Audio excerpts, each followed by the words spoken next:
These are the voyages of the program Unsportsmanlike Conduct. Its ongoing mission to explore strange new movies, to seek out new bits and new edifications, to boldly go where no radio program has gone before. Well, Cat's Movie Club. It's El Cat's Movie Club. El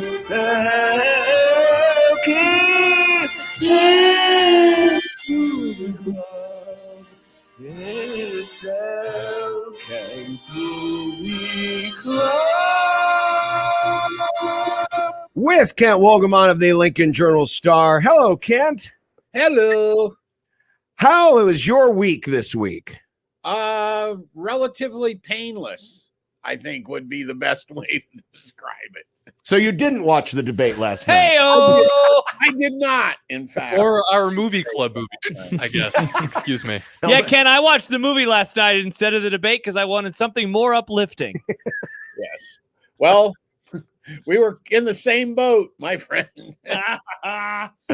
Well, I stand by my decision, by the way. I think it was a fine decision. I stand by. I think it was a fine decision. Mhm. Well, this week's movie, we've made enough jokes, I suppose. Yeah. It's The Iron Claw on Max. This is the story of the Von Erich family and a quick historical background on this. So this movie takes place in the 1980s, maybe the most important decade ever in the history of wrestling, because this is the decade where Vince McMahon starts to do his national expansion. Now, the thing about this movie is the WWE/F has a very, not even, I mean, it's mentioned, but it's not about the WWE or WWE. Correct. It's about the family.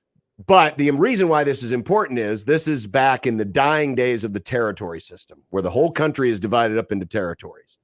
And it's all under the umbrella of an organization called the National Wrestling Alliance, whose champion is Ric Flair. The other NWA. So the world title that is constantly referenced here is the NWA world title, which is held by Ric Flair, which at that time was the most prestigious belt in wrestling.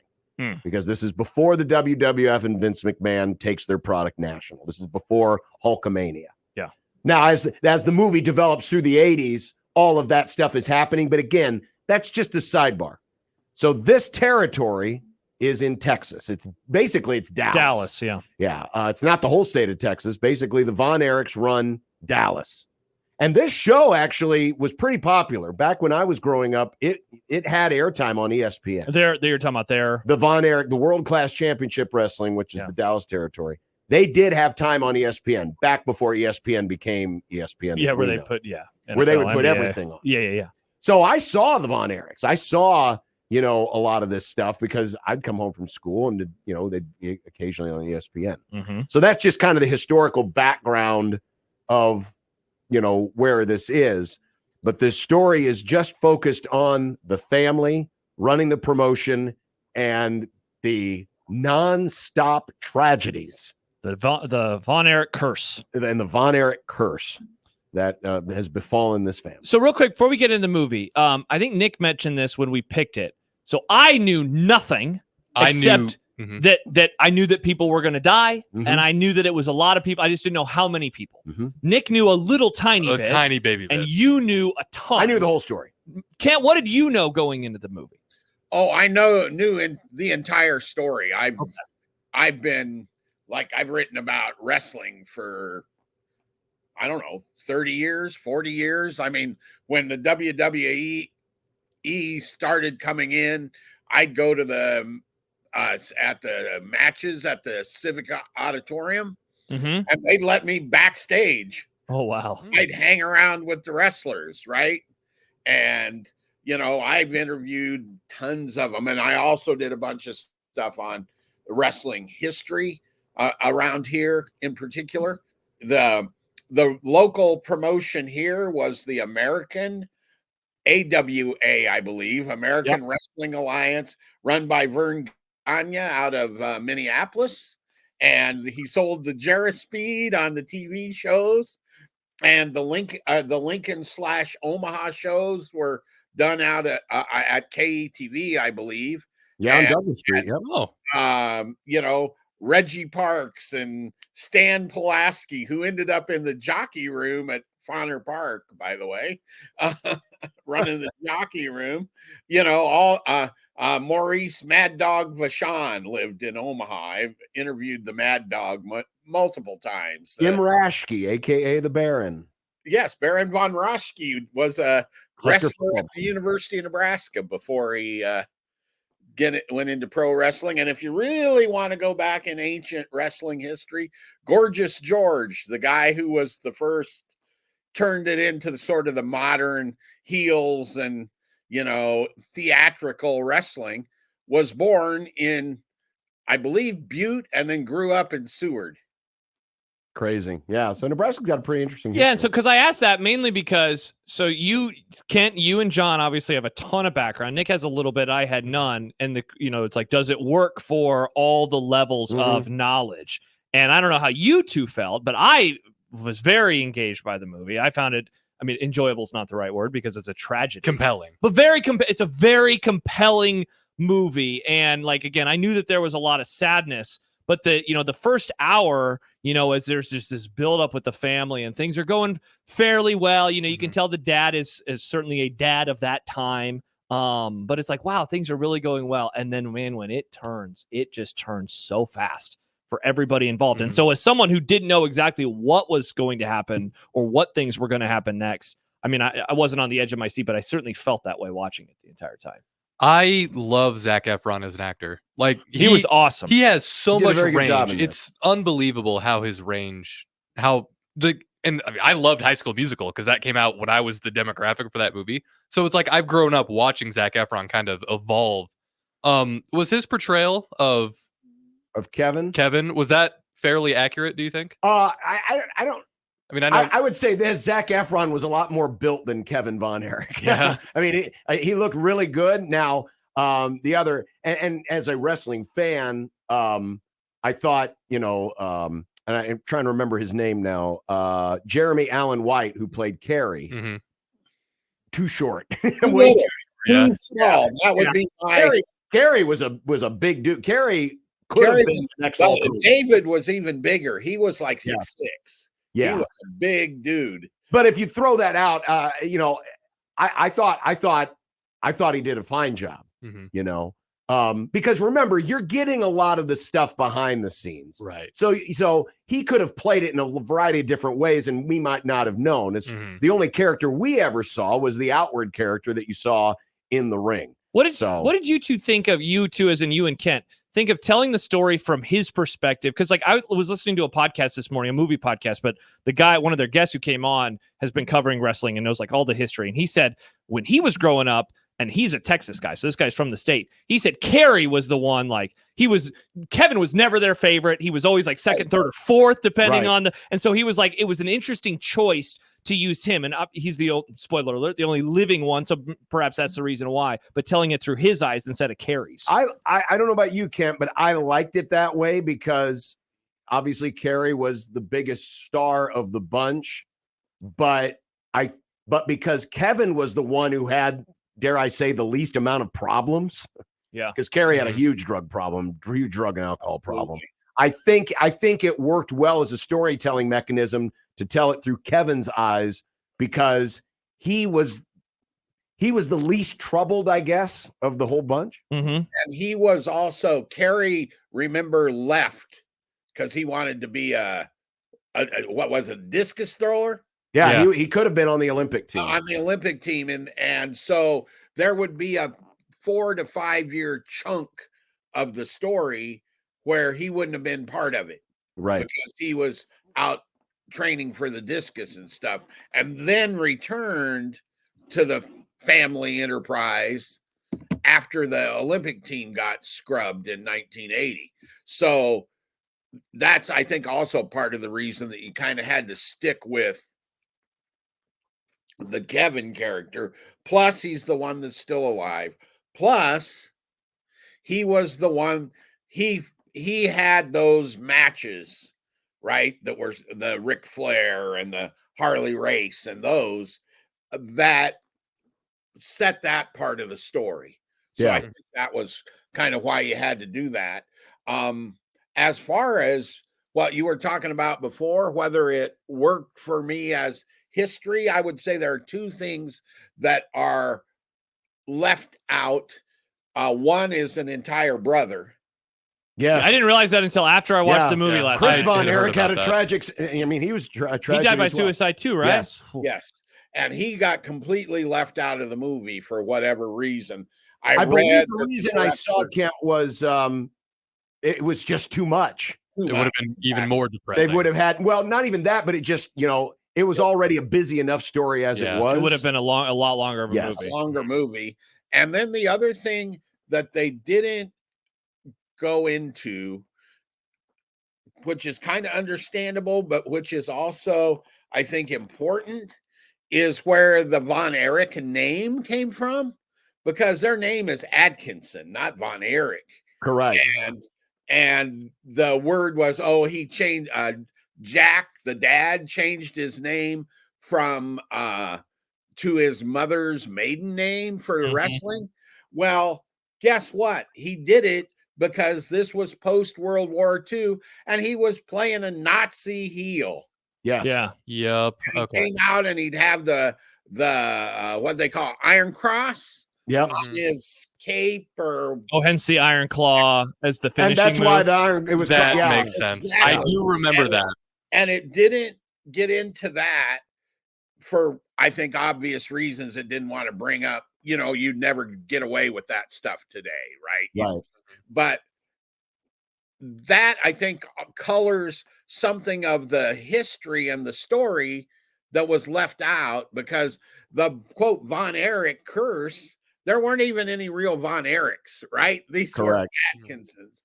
And said curse probably was a figment of somebody's imagination more than it was something of real curse, right? But other than that, I thought it's a really pretty good portrayal. It was especially good.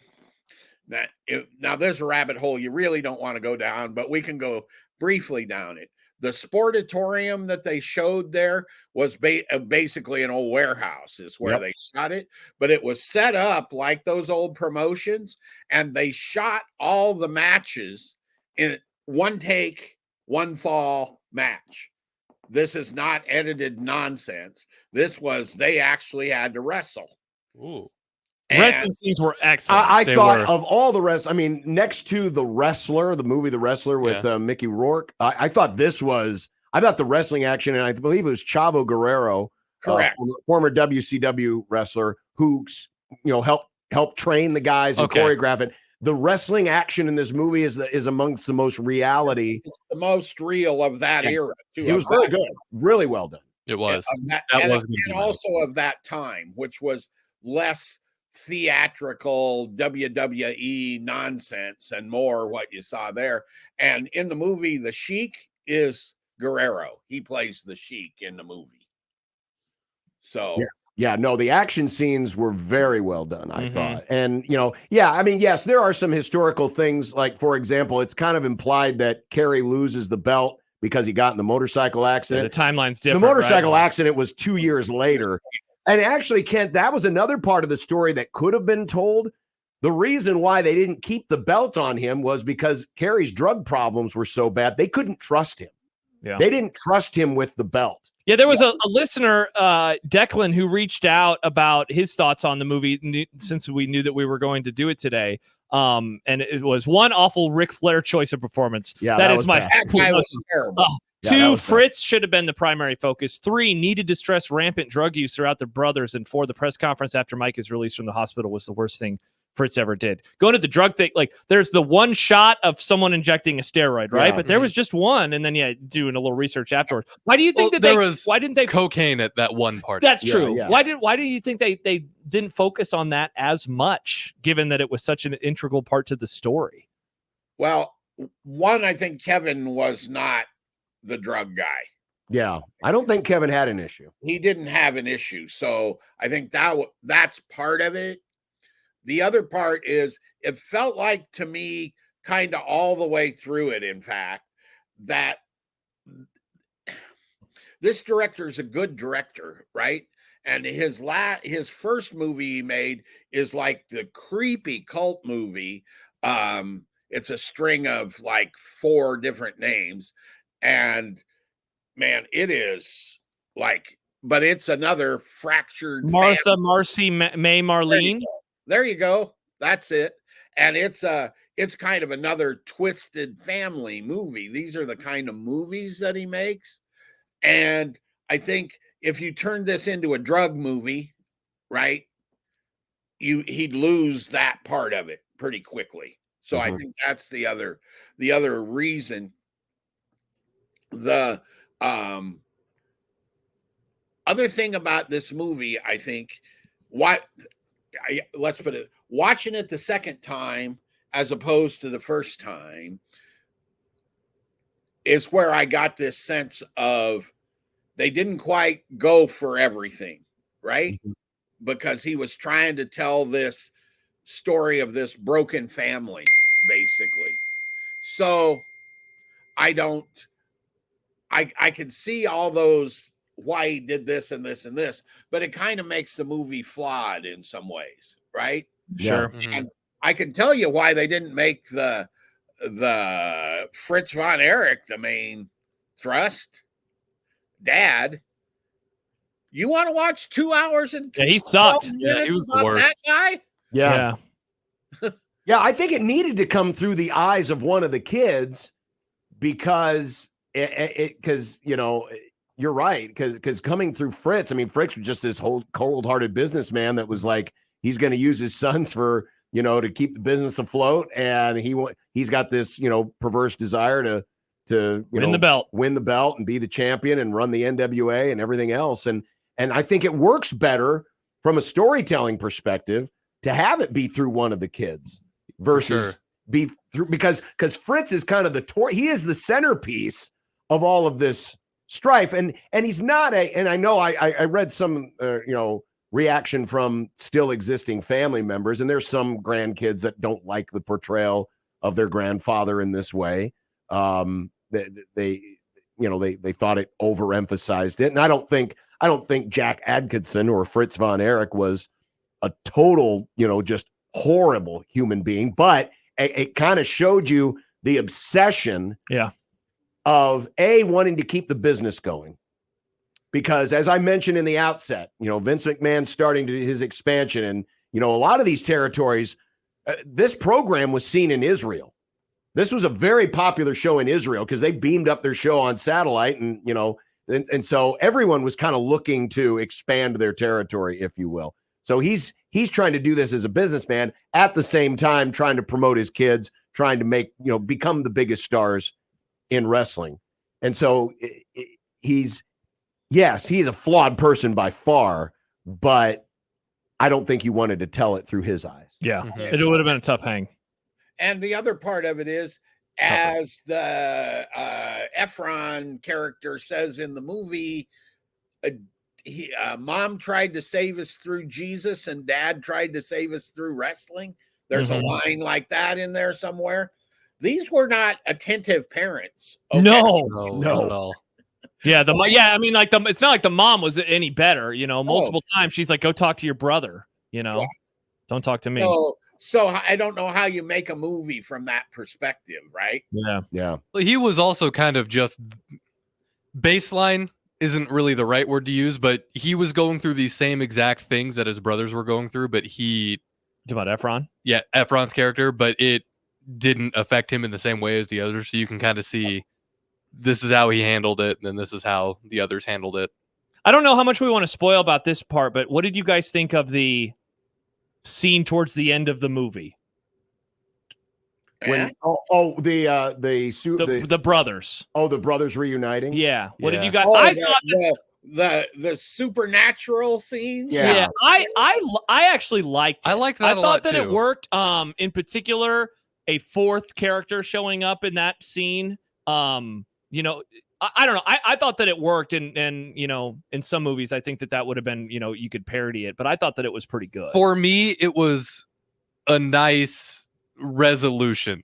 If the movie would have ended without that scene, it would have been somehow more depressing. I think that including that scene made it a little bit less of a tough hang. Still a tough hang, but it. I was going to say more depressing than the is would be. I think it was I think it was like a nice break, because we were just getting hit with trauma after trauma after trauma. Then this is a good thing. Yeah, and you know, I Kevin Von Erich is pretty faith. I mean, he's pretty strong of faith, and so for him to me, I viewed it as this was him. How he's imagining this is his imagination of his brothers getting back together. That's what I thought. That's how I saw it. Because once the scene ends, they're showing him and he's laying there or whatever, his eyes closed. And so that's how I thought about it. Yeah. So I looked at this as more of a, you know, this is what Kevin was hoping his brothers were doing. Okay. You know, in the afterlife. In a few minutes ago, we were talking about the family reaction. Kevin Von Erich, who's probably the most important person to say, was this garbage or not? Yeah. Signed off on the movie. He thought Zac Efron was really good at playing him, and he liked the movie and said it was close enough. Yeah. Interesting. Yeah. It's never going to be. It's never going to be perfect. We've obviously mentioned some of the things in the story that were off. Well, like but even in terms of telling the general story, especially to an audience such as you guys who aren't familiar with their background, I thought it did a great job of portraying what it was. And, you know, especially for a movie, what was it? Was it not quite 2 hours, I think? Like 2:11. Only 2 hours. Oh, it was over 2 hours. Yeah. Again, if Chris Von Erich had been involved, if they would have told more of the Carrie story, you'd have been sitting there for 3.5 hours, and that's way too long. Yeah. Even one of the for changes, this kind of a depressing story, which I thought it made for and Ryan disagrees. He says cheesy AF ending, but the ending with Kevin and his sons. He actually had daughters first, apparently, and so the sons were down there. But I thought that scene was pretty good. You know, as he talks about how, and I never heard someone put that before. I once was a brother, and now I'm not a brother anymore. And it's like, damn, that's brutal. That's absolutely terrible. Yeah, his sons are wrestling. His two twin and sons. They actually ran the promotion until the end, and the sons are the ones that I suppose sold it to McMahon. I think he bought them all, didn't he? This one. They sold it to somebody. Yeah, they sold it to the Memphis territory that kind of hung on to the very end. And I know WWE owns the tape library, so they have the tape library. So if you want to go, is it on Peacock? Yeah, you can go watch. You can go watch World Class Wrestling on Peacock. Interesting, because they own the tape library. This is one of the tape libraries that they bought. Oh, by the way, I mean, again, and we mentioned this in passing. The guy who played Ric Flair was horrible. Yes, that was. You want to talk about like kind of ruining a moment or taking you out of the movie for a few minutes, especially for guys like you who, even though you're not of wrestling, I've seen the Nature Boy. You know who Ric Flair is. I know exactly who Ric Flair is. They really needed it. Like the guy who played Harley Race, I thought that was a very. He was close enough to Harley Race. He was very close enough that they could have found somebody a lot better. Especially the movie's so well acted. You know, it's like you screw up Ric Flair, the most well-known wrestler. Having been and talked to Ric Flair and like 2 feet away, guy was nothing like Ric Flair. Yeah, physically, none of the charisma. No charisma. Didn't even do a good impression of him. His hair was terrible. Good. His wig that he was wearing. Yuck. Yeah, they could have. I mean, that would seem like a pretty easy person. You could find somebody. Hell, you could find a current wrestler. Now, maybe that would have detracted a bit from taking you out of the movie. Taking you out of the movie. Only in the movie for what? 10 minutes? Yeah, it was just the one promo, and then the wrestling scene, and then the scene in the locker room, and that's it. Yeah, I mean that's like what, 10 minutes, maybe. Yeah, at the most. So you could have done a lot better job, but I liked it. It was good. Now it didn't hit me emotionally as hard because again I knew the story, so I knew what was going to happen. I just want to hug my brothers again. But in terms of being able to tell the story, I thought it did a very good job, and it was well acted, and it wasn't I know the word fake and wrestling is kind of ironic. Yeah. But it really felt real. Mhm. It really felt real. And I credit everyone behind the scenes for giving it that look of what it really was, or at least as close as you can get to what it really was like. Definitely. Good movie. I liked it. I'll never watch it again. Sounds about right. I would have never watched it again if it hadn't been For this. chosen for this. Yeah. Awesome. Yeah. And it came out. This is the other thing about this movie. This is another one.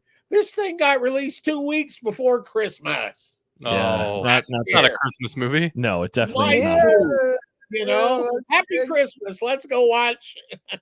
Yeah, I knew that I would see it eventually. I had no desire to see it around Christmas last year. Yeah, that would not have been a good. Yeah, None. you could have waited. Could have done it in the summer. Hell, you could have. Could have done do it it in in January. Yeah, do it when it's January. in the heart of winter and you hate everything. I feel bad for the people who had no knowledge of this going in and they only saw the trailers, because I saw one trailer for this. Wrestling movie. I saw one trailer for this movie, and the trailer I saw, the way it was promoted, made it seem like it was just a fun wrestling movie. Yeah. The period piece wrestling movie. And we didn't met the youngest brother's name was Daniel. What was his name? And I honestly didn't know that person existed. So I when wasn't you know, like familiar with that again, part like of the I know story. that things are going bad, and so you know when so the first one that passed was David, right? David was the first one who passed away. Yeah, Mike was the youngest. So the Carrie stuff happens, and it's like, wow, this family. But when he hurts his shoulder, and then when the doctor told them what happened to him, I don't remember. We had a visceral reaction of like, are you serious? Mhm. Like that's what happened to this kid? Just awful. Yeah. And then he did the press conference. That's real. That is crazy. Yeah. Mhm. That is wild. FYI, that order is also not historic. They Oh, switched really? it around for dramatic purposes. Oh, okay. Interesting. I thought the way that actor handled the press conference was because they mentioned he went into a coma. He had 106-degree fever, so obviously that's going to cause some Brain damage. Yeah. And then that showed that actor did a very good job of portraying that. Yes, he did. The Iron Claw on Max. There you go. Watch it if you want. Well, I recommend it. It's good. Once again, it tells you, like I said this, I think a couple weeks ago, the fact that we're all sitting here talking about this for 30 minutes or however long it's been, and we could keep going, tells you it's a good movie. Oh, Yeah, absolutely. definitely is. Yeah, no doubt it is. And the Very crazy good thing, performance. the crazy thing is, there were other wrestlers in that territory that came to a ill demise as well. Mhm. So it was like it wasn't just the Von Erich family. I think that whole territory had a curse. Wasn't Terry Funk from there? Terry was from. He had his own. He was West Texas. I thought he was Dallas. He kind of came to a bad end. Yeah. Gino Hernandez was a very popular wrestler in that area. He died prematurely. I didn't know you knew so much about wrestling. John's a huge wrestling guy. Yeah, but like that. I told you, I early. watched some of this Right. when I was a kid growing up. Yeah, 'Cause it was on ESPN. what you guys can't know because of is this wasn't sports did not saturate everything. So Yeah. you watched the wrestling on I believe it's on Saturday. Was it Saturday morning or Sunday morning? A lot. Well, depend. The very earliest memory I have of wrestling around here was Sunday morning. Dad would watch AWA wrestling on Sunday morning. Sunday morning. You had your one baseball game of the week during the summer. In football, you had a college game on Saturday. If you were lucky, you got 2 college games on Saturday. Yeah. And you got a pro game on Sunday until John doesn't even remember this, but until the American Football League got on NBC, you got 1 game. Mhm.